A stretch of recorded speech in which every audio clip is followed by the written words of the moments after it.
ચાલો આજે આપણે ક્વોન્ટીકૃત ઇલેક્ટ્રોનીય ઉર્જા સ્તરના પુરાવા અથવા પરમાણુ વર્ણપટ છે એના વિશે વાત કરવાની છે. તો જ્યારે તમને ખબર છે કે સૂર્યમાંથી પ્રકાશ આવે તો એ પ્રકાશમાં બધા જ રંગો હોય, જાનીવાલી પીનારા, બરોબર? એનું વિશે ધોરણ 10માં તમે ભણીને આવ્યા છો.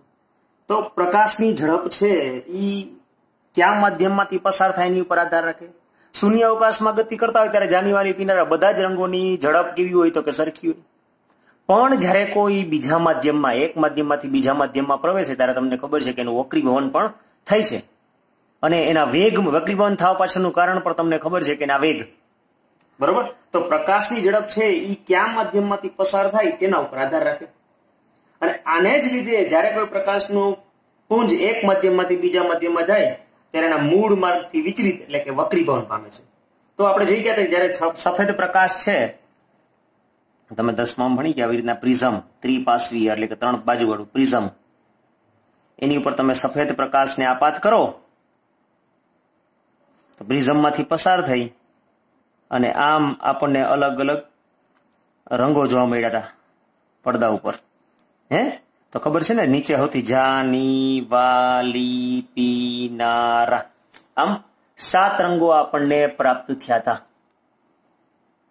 તો જ્યારે સફેદ પ્રકાશનું કિરણ તમે ત્રિપાર્શ્વીય એટલે કે પ્રિઝમમાંથી પસાર કરવામાં આવે ત્યારે ટૂંકી તરંગ લંબાઈ વાળું કિરણ મોટી તરંગ લંબાઈ વાળા કરતા વધુ વળાંકીય છે. સામાન્ય ખબર લાંબા હોય, બહુ લાંબા હોય એ એનો વાંકા થોડા કેવા વળી ગયો, ઓછા વળી શકે, અને ટૂંકા હોય એ વાંકા વધુ વળી શકે. એટલે કહેવાનો મતલબ એમ છે કે આની તરંગ લંબાઈ મોટી હોય અને આની તરંગ લંબાઈ નાની હોય. એટલે જોઈ લ્યો, સૌથી વધુ વાંકું કોણ આવ્યું? સૌથી વધુ વાંકું તો કે જાંબલી. અને સૌથી ઓછો વાંકો કોણ વળ્યો તો કે રાતો. સમજાણું? તો મોટી તરંગ લંબાઈ વાળા કરતા નાની તરંગ વળાંક છે એનો એટલે કે વાંકા, વક્રીભવન કેવું થાય તો કે વધુ થાય. તો સામાન્ય રીતે સફેદ પ્રકાશ દ્રશ્યમાન વિસ્તારની બધી તરંગ લંબાઈ ધરાવતા તરંગો હોય. તેથી સફેદ પ્રકાશનું કિરણ છે એ જુદા જુદા રંગીન પટ્ટાની શ્રેણીમાં રચાય છે, જેને આપણે વર્ણપટ કહેવાય. આજે પડદા ઉપર આવે છે એને આપણે શું કહીએ? વર્ણપટ.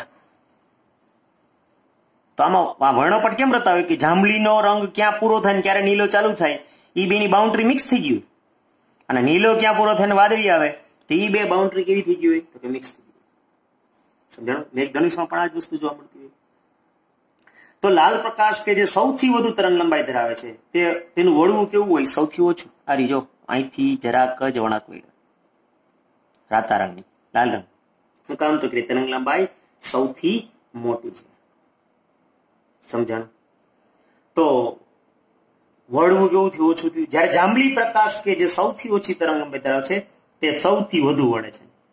દ્રશ્યમાન વર્ણપટનો વિસ્તાર જાંબલી રંગની વાત કરીએ તો જાંબલી રંગની તરંગ લંબાઈ છે 7.5 × 10⁻14 હર્ટ્ઝ. અને રાતા રંગની વાત કરીએ તો 4 × 10⁻14 હર્ટ્ઝ. આ વર્ણપટને સતત વર્ણપટ કહેવાય. સતત વર્ણપટ કહેવાય. આ વર્ણપટને કેવો વર્ણપટ કહેવાય? સતત વર્ણપટ. હું કામ સતત વર્ણપટ કીધો ભાઈ?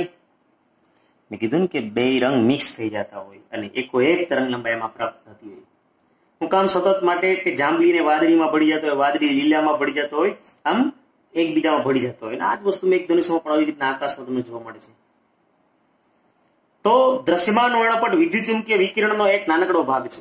આ જે આપણે એક નાનકડો ભાગ છે, કારણ કે આપણે આખું વર્ણપટ તો જોઈ ગયા છે ને, પાર જાંબલી, પાર રફ ને સૂક્ષ્મ તરંગો બધા તરંગો. આ તો દ્રશ્યમાન વિસ્તાર એક નાનકડો ભાગ છે આખા વર્ણપટનો. તો દ્રશ્યમાન વર્ણપટ વિદ્યુત ચુંબકીય વિકિરણનો એક નાનકડો ભાગ છે. આ તો આપણે જોઈ શકીએ એટલા માટે એને જ લીધો.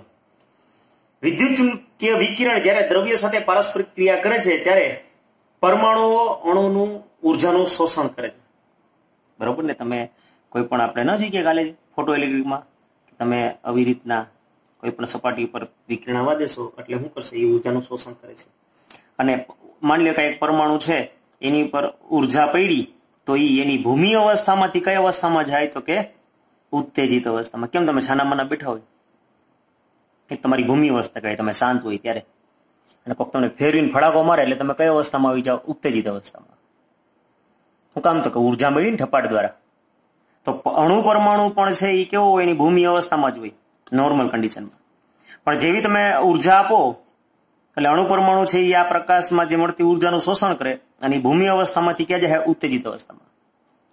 હવે તમે ક્યાં આખો દી તો ગરમ ન જ રહી શકો ને, બરોબર ને? એટલે ઉત્તેજિત અવસ્થામાં કોઈ પણ પરમાણુ કે અણુ છે જાજી ઘડી ટકી શકે નહીં. એટલે એ જે વધારાની ઉર્જા જે શોષેલી હોય એનું પાછું જેટલું ઉર્જાનું શોષણ કર્યું હોય એટલું જ ઉત્સર્જન કરી અને વળી પાછો છે એની પોતાની મૂળ ભૂમિ અવસ્થામાં કેવો આવી જાય?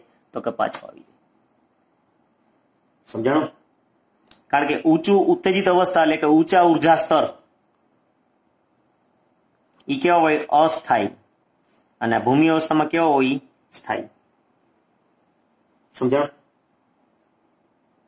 તો આ જે આપણને આ જે પ્રકાશ નીકળ્યો ઉત્તેજમાંથી ભૂમિમાં પાછો આવે, આ જે પ્રકાશ નીકળ્યો એનો તમે વર્ણપટ મેળવો એને કહેવાય ઉત્સર્જન વર્ણપટ.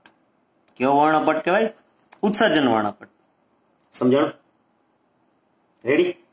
તો જુદા જુદા વિસ્તારના વિકર્ણને ઉત્સર્જન થતું હોય એને તમે પટ્ટો મળી શકો, જેના વિશે આપણે કાલ ચર્ચા કરશું. પણ આને ઉત્સર્જન વર્ણપટ કહેવાય. તો કોઈ પણ પદાર્થ કે જેને ઉર્જાનું અવશોષણ એટલે કે અવશોષણનો મતલબ શોષણ હોય કરેલ હોય છે અને તેના વડે વિકિરણનું વર્ણપટ ઉત્સર્જિત થાય એટલે મેં કીધું ને આ વિકિરણ ઉત્સર્જિત છે તેને ઉત્સર્જન વર્ણપટ કહેવાય. પરમાણુ, અણુ અથવા આયન કે જે વિકિરણનું અવશોષણ કરે છે તેને ઉત્તેજિત થયેલા કહેવામાં આવે. તો જેને જે અણુ પરમાણુ કે આયને ઉર્જાનું શોષણ કરેલું હોય અને એ શોષેલો હોય એ કેવો કહેવાય? ઉત્તેજિત અવસ્થાવાળો પરમાણુ કે અણુ કે આયન કહેવાય. સમજાણું? તો એ તમે કઈ રીતે ઉત્તેજિતમાં લાવી શકો? કાં તમે આ પ્રકાશ આપીને કાં તમે એને ગરમ કરીને, બેમાંથી એક કરી શકો. બરાબર? નમૂનાને ગરમ કરો તેની પર આવી રીતના વિકિરણનો મારો ચલાવી અને એ અણુ પરમાણુ કાયન છે ને ભૂમિ અવસ્થામાંથી ક્યાં લઈ જઈ શકીએ? ઉત્તેજિત અવસ્થામાં લઈ જઈ શકીએ. રેડી? ક્લિયર? તો અવશોષણ વર્ણપટ. હવે આ ઉત્સર્જન વર્ણપટ વાત કરી. હવે અવશોષણ વર્ણપટ. ઉત્સર્જન વર્ણપટ સમજાઈ ગયું? હવે અવશોષણ વર્ણપટ કોને કહેવાય? કે અવશોષણ વર્ણપટ ઉત્સર્જન વર્ણપટની નેગેટિવ, ફોટોગ્રાફીની નેગેટિવ જેવું છે. એમાં શું કરવાનું હોય કે ભાઈ આ તમે પ્રકાશ બધી જ તરંગ લંબાઈ વાળો પ્રકાશ આપાત કરો, બરોબર, અને પછી એમાંથી કઈ ઓછી થઈ ગઈ, જ્યાં ઓછી થઈ છે ને એ કાળો ભાગ હોય. સમજાણું? કે અવશોષણ વર્ણપટ ઉત્સર્જન વર્ણપટની ફોટોગ્રાફિક નેગેટિવ જેવી હોય છે. નમૂનામાંથી તમે સતત રીતે વિકિરણ પસાર કર્યા કરો, આ નમૂનામાંથી તમે સતત રીતે વિકિરણ પસાર કર્યા કરો અને આ પડદા ઉપર જે તમને આ આવૃત્તિ આ મળી તો વચ્ચે જે કાળો ભાગ આવ્યો ને એ ખબર પડી ગઈ કે ઈ આવૃત્તિ છે એ શું થઈ ગઈ? અવશોષણ એટલે કે શોષણ પામી ગઈ છે. એને અવશોષણ વર્ણપટ કહેવાય. સમજાયું? તો નમૂનામાંથી સતત રીતે વિકિરણ પસાર કરો અને અમુક તરંગલંબાઈનું વિકિરણ છે એ શોષાઈ જાય. શોષિત વિકિરણ છે એ આપણા પડદામાંથી ગાયબ થઈ જાય વર્ણપટમાંથી. એટલે ખબર પડે, અહીંયા કાળી જગ્યા આવે એટલે ખબર પડે કે ભાઈ આ ભાગ છે એ અહીંયા નમૂના આપણે શોષી લીધો છે. તો એને અવશોષણ વર્ણપટ કહેવાય. આ ઉત્સર્જન વર્ણપટ, આ અવશોષણ વર્ણપટ. તો ઉત્સર્જન કે અવશોષણ વર્ણપટના અભ્યાસને સ્પેક્ટ્રોગ્રાફી એટલે વર્ણપટ દર્શકી કહેવાય. સમજાણું? તો અહીંયા નમૂનામાં આપણે પટ્ટા મળી શકે એ ઉત્સર્જન વર્ણપટ, અને આ નમૂના મળે એમાં કાળો ભાગ હોય એને આધારે અહીંયા પ્રકાશિત હોય એને આધારે. તો આ ઉત્સર્જન વર્ણપટ અને આ અવશોષણ વર્ણપટ. સમજાણું? તો દસ્ય પ્રકાશનું વર્ણપટ જેની આગળ ઉપર ચર્ચા કરી આપણે એ સતત છે, કારણ કે દસ્ય પ્રકાશની બધી જ તરંગ લંબાઈઓ લાલ થી જાંબલી, જાનીવાલી પીનારાનું વર્ણપટનું પ્રતિનિધિત્વ કરે છે.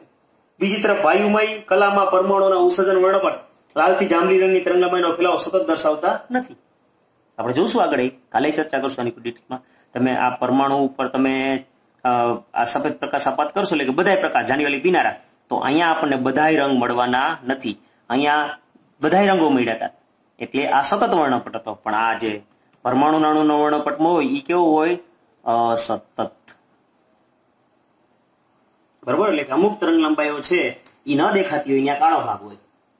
રેડી? આ જે વર્ણપટ છે ને રેખા વર્ણપટ પણ કહેવાય. શું કામ કહેવાય એ બધી ચર્ચા આગળ આવશે. અથવા પરમાણુય વર્ણપટ કહેવાય. આ બધા એના નામ છે. રેડી? તો વર્ણપટમાં ઉત્સર્જિત વિકિરણ હોય એ વર્ણપટમાં તેજસ્વી રેખા હોય, જે શોષાઈ ગઈ હોય અહીંયા કાળો ભાગ હોય. રેખી રેડી. તો રેખા અવસદન વર્ણપટ ઇલેક્ટ્રોનના અભ્યાસમાં ખૂબ જ ફાયદાકારક છે. આ જે રેખા વર્ણપટ મળ્યું ને એ છેલ્લે આપણને કઈ રીતે ઇલેક્ટ્રોન રચના સમજાવવામાં કામ લાગે એની આપણે ચર્ચા આવશે ધીમે ધીમે. રેડી. તો પરમાણ્વીય વર્ણપટની લાક્ષણિકતા રેખાઓનો ઉપયોગ જેમ માણસની ફિંગરપ્રિન્ટ પરથી ઓળખી શકાય એમ તમે અજ્ઞાત પરમાણુને ઓળખી શકો. કેમ હરેક મનુષ્ય છે એના ફિંગરપ્રિન્ટ અલગ જ હોય, બરોબર ને? બધા એના ફિંગરપ્રિન્ટ કેવા હોય? ફિક્સ જ હોય, એકથી બીજાને મેચ ખાતા ન હોય. એમ હરેક પરમાણુના આ જે વર્ણપટ હોય રેખીય વર્ણપટ એ લાક્ષણિક જ હોય, એનું લક્ષણ હોય. એટલે તમે હાઇડ્રોજન નું લીધું હોય તો એ હાઇડ્રોજન વાયુ ભરી અને પછી એનો વર્ણપટ મેળવું તો એને જે રેખાઓ મળે એવી રેખા હિલિયમમાં ન મળે.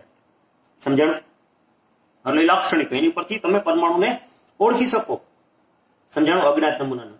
તો જર્મન રસાયણશાસ્ત્રી રોબર્ટ બુન્સેન છે તત્વોની ઓળખ માટે આવી રીતના રેખા વર્ણપટનો ઉપયોગ કર્યો હતો. એ પેલા વૈજ્ઞાનિક હતો. Rubidium, caesium, thallium, indium, gallium, scandium તત્વોની શોધ ત્યારે તેમના ખનિજોનું પૃથ્થકરણ સ્પેક્ટ્રોસ્કોપી વડે કરવામાં આવ્યું ને ત્યારે થઈ હતી. અને સૂર્યની અંદર હિલિયમ છે એ તત્વની શોધ છે એ પણ સ્પેક્ટ્રોસ્કોપિક પદ્ધતિથી જ થયું. સમજાણું? તો આ આપણે વર્ણપટ શું છે એની ચર્ચા કરી. કાલે આપણે સ્પેશિયલ હાઇડ્રોજન વર્ણપટ છે એની જ ચર્ચા કરવાની થશે. રેડી? તો હાઇડ્રોજન રેખા વર્ણપટ કાલે વાત.